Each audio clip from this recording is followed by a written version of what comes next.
up, everybody? Welcome to She Found It. So as you can tell by the title, today I'm going to be talking about my vagina and mainly my period, and then a few other things on the side, other topics that we're going to touch on, but mostly it's going to be about my period. Now, there's two reasons.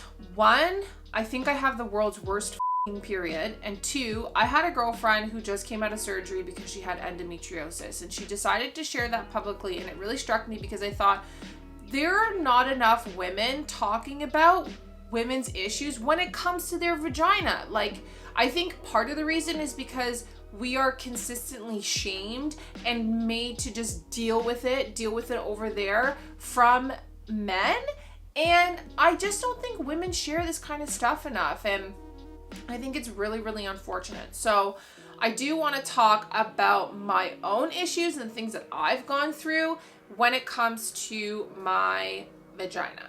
So without further ado, let's get into it. So first, I'm going to start off by talking about my period. Now, when I first got my period, I was about 15 years old, which I think was kind of late. And I remember not really knowing much of what to expect. Now, in the beginning, I wasn't getting my period every month, and even up until this day, I still don't have a quote unquote regular cycle. My cycle is between 33 and 44 days, which may seem like a blessing to some, but for a really long time, I kind of had this idea in my head that I was getting absolutely horrible periods because they were so stretched out. I kind of just told myself that. I've never had a regular period, and it was never really something that was of major concern. My doctors have always said to me, because I've had two family doctors now, one retired, and my first family doctor was a female, and she told me that if my cycle was regular but not every month, so if it was every 2 months, then that was okay. And so I always just accepted that as that's what it was, and that's fine. But then I started experiencing, as I got older, really horrible periods. And in the last maybe 3 years almost, I've been having periods so bad that I'm vomiting, I'm shaking, and I'm laying in bed having like hot and cold sweats, like almost as if I have the flu. I feel so nauseated and so sick, and it just didn't make any sense to me. And I continue to track my periods and track my symptoms, and now I have a male doctor, and I talked to him about it, and he really just said to me, that's normal. And in my world, that wasn't normal. I don't have any friends that go through that, to be honest with you. So for a really long time, I just kind of accepted that as like my norm. And the one thing was, I didn't want to go on any medication. I didn't want to be on anything. I definitely am not taking birth control, and that's my own personal stance. I also am not having sex, even though I'm in a relationship, which is going to be in another video, but I don't need to be on birth control. So I didn't want to take that. And the only solution for me was to miss work. And so a lot of the times when I would have my period, and thankfully it wasn't every month, my first and second day, I would either call in sick to work or I would leave work early. And it sucked because how do you go, like, I didn't want to have to do that. And the thing too is because I couldn't track it I couldn't track the specific date it was going to come. It's not like I could, pre-book work off. And psychologically, what that was doing to me was causing a lot of grief and sadness and anxiety, because all I could think about is what's going to happen the next time I get my period. Am I going to have a bad reaction again? I couldn't figure out what it was. I didn't know if it was something that I was eating, my hormones, like what is it that's causing me to have these horrid periods. And finally, about maybe 4 or 5 months ago, because of COVID and already not working, I just thought, okay, I can be at home and just kind of go through this, but I don't want to have this anymore. And a lot of things kind of came to fruition for me over this COVID period, and I just wanted to get answers. So what I did is I just finally went to my doctor and said, listen, I've had enough. I don't want to be going through this pain anymore. I need to figure out what's going on. I need to see a gynecologist. So I started on this medication last year. I can't really remember when. Probably, I want to say somewhere in like September, October of 2019, and it's called mefenamic acid. And this basically stops me from feeling my cramps. Now, the problem with this is that it's really, really bad for your gut, like really, really bad. And I'm trying to have optimal gut health. Like I'm trying to be as healthy as possible. I don't want to have any kind of issues from taking medication for a prolonged period of time. And that's just my choice. But this medication works sometimes. It doesn't work all the time. So if I'm lucky enough to even have the symptoms the day before I'm going to get my period, I'll take this medication. But the problem is I only get symptoms a couple hours before I'm gonna get my period. And it takes about a day for that stuff to kick in. So a lot of the times I'm kind of in this really shitty position where I don't know my period's coming. I haven't taken the medication on time and it's not kicking in. So a lot of times what happens to me is I'll get my period, I take the medication, I pass out from the pain because I'm in so much pain. I literally have to lie down, hold a hot water bottle, really just rock myself until I pass out for like 4 or 5 hours. And then slowly that medication will start to work. And usually the second day is when I don't feel any pain from my cramps. And then I'll continue taking it. Usually around my 4th day, I'm having really bad cramps again. And it's just been this like vicious cycle of like not being able to figure out what the is going on with my body. And I have been so frustrated and so sad that initially when I started going to my doctor about this, you know, we had done all the tests, I'd done ultrasound, blood work, like all of these things to try to figure out what was going on. And what the outcome of that was that I have cysts on my ovaries, but I don't have PCOS and I don't have endometriosis. So it just really didn't make any sense to me. And it's very, very frustrating when you continue to hear that, but you continue to go through these problems. And I personally don't feel like having that kind of period is normal. Like, who can't walk because their cramps are so bad? I get numbness in my legs. Like, it is literally the worst thing ever. And I always joke and say that, you know, I don't think going into labor is going to be the worst thing for me because I feel like every time I get my period, I'm about to have a child. Because all of my stuff kept coming back like quote unquote normal, apparently in Ontario, I couldn't see a gynecologist. You had to have something actually wrong with you in order to see a gynecologist. So this went on for a little while. Then I came across this gynecology clinic called Access Gyno, and it's in Toronto. And you do need a referral. But basically all you have to do is say to your doctor, I want to go to this like walk-in gynecology thing, and they'll just send in the referral sheet saying your name and your information. I just recently got a phone call from them and I talked to the gynecologist over the phone.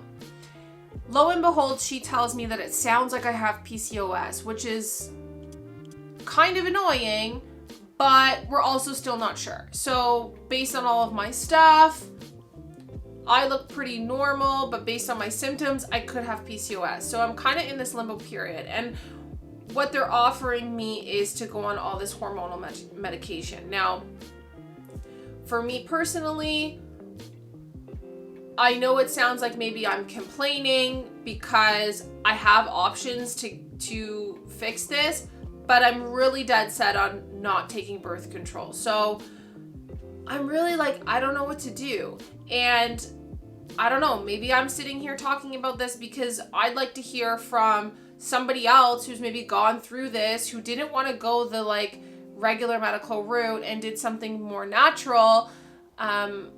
Share that with me, because I'm sitting in a position right now where I really don't know what the fuck to do. I really don't know what position I should take. I'm really concerned about the effects that, you know, blocking my period for 5 months, because that was an option. Not for me, but that was on the table.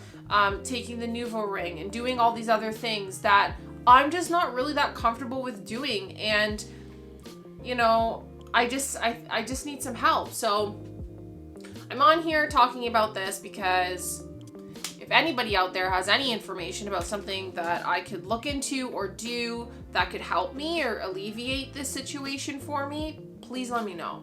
I think it's really unfortunate that these things don't get talked about enough, and especially from, you know, a male's perspective. I think a lot of guys just think that, oh, like, you just deal with that. Like they don't know what a yeast infection is. They don't know what bacteria vaginosis is. They don't know what a douche is. They don't know, you know, that your vagina is a self-cleaning organism. I don't even know if a lot of women know that because they're still douching, which is really crazy to me.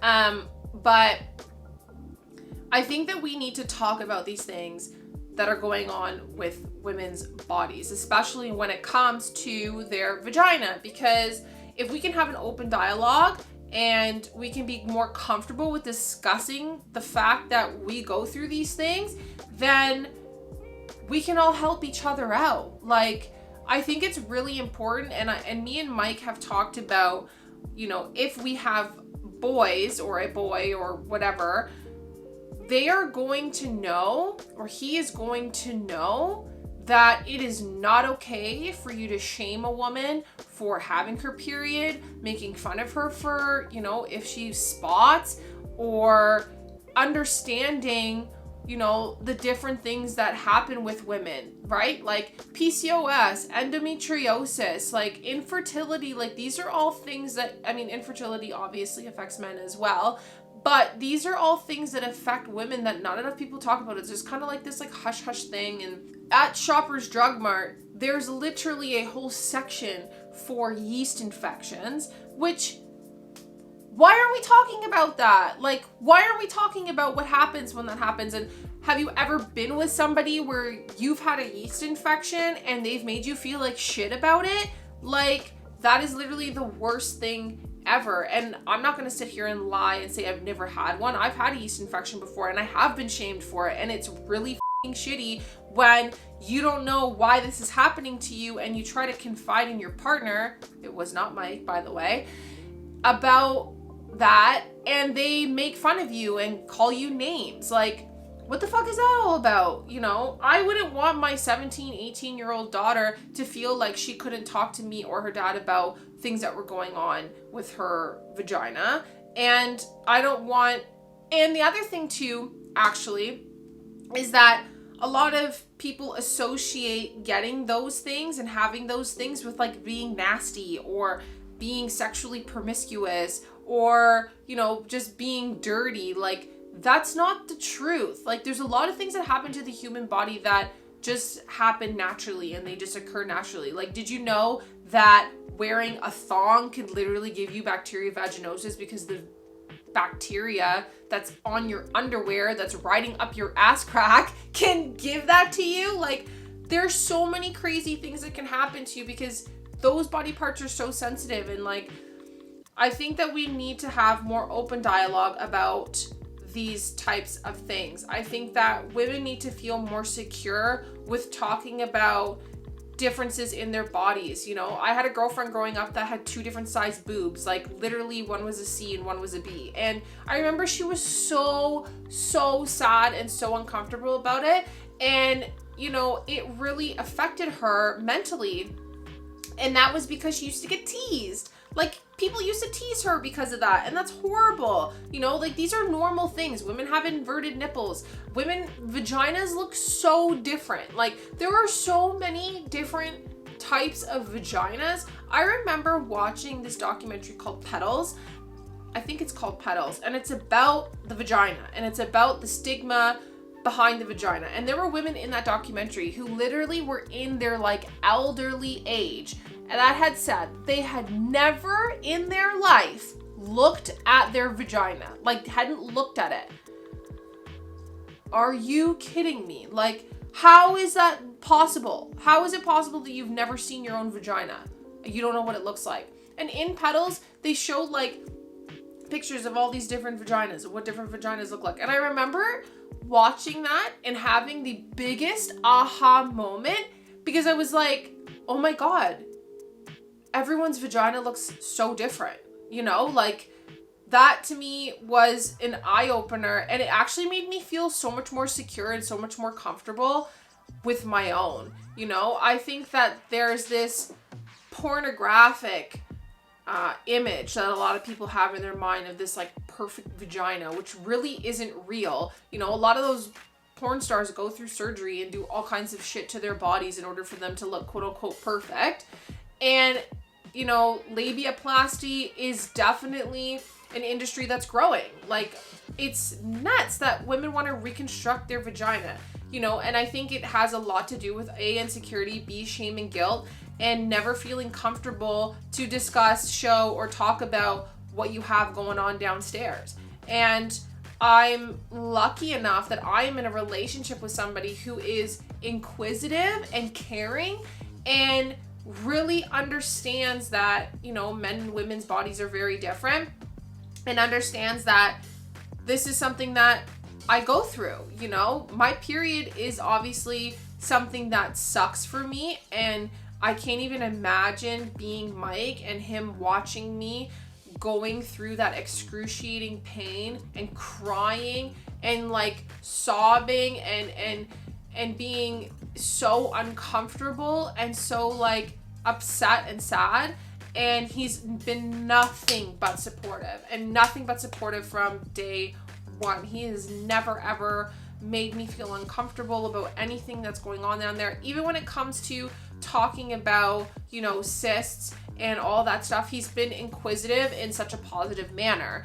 And I really appreciate that in my partner, because that's made me feel so much more secure and so much more comfortable and able to like confide in him about how I feel about, you know, even my future children. Because I think that I've thought to myself, like, what if I can't have kids, you know? And luckily I've been assured that that's probably not that's probably not gonna happen for me.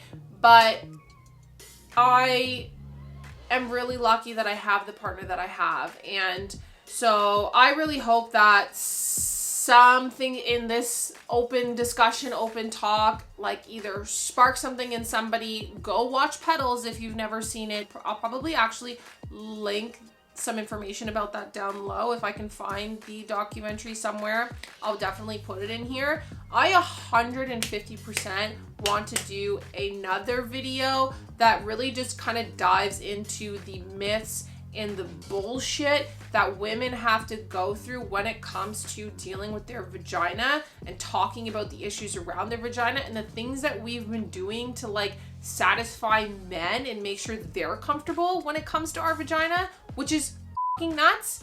One book that that's on my read list for that video that I'm gonna make is The Vagina Bible by Dr. Jen Gunter. She is quite interesting. She's been on a number of documentaries that I've watched, and I actually came across her book yesterday at Indigo, and I was like, perfect, because I wanted to do this video here. I'm gonna read that book. I'm gonna dive into some serious information, and I'm doing a full-on informative video about the female vaginas. Please, if you have any information that can maybe help me on this journey, that would be fabulous. I just hope that this video helps somebody else. I hope that I can connect with someone who's maybe been going through the same thing that I've gone through, who's found a more natural route in order to help them. Please comment, hit me up on Instagram, send me an email. If you don't want to like comment publicly, that's totally fine. I would love to connect. Comment, share, subscribe. Thank you so much for listening, and I'll be back with another experience video soon. Bye.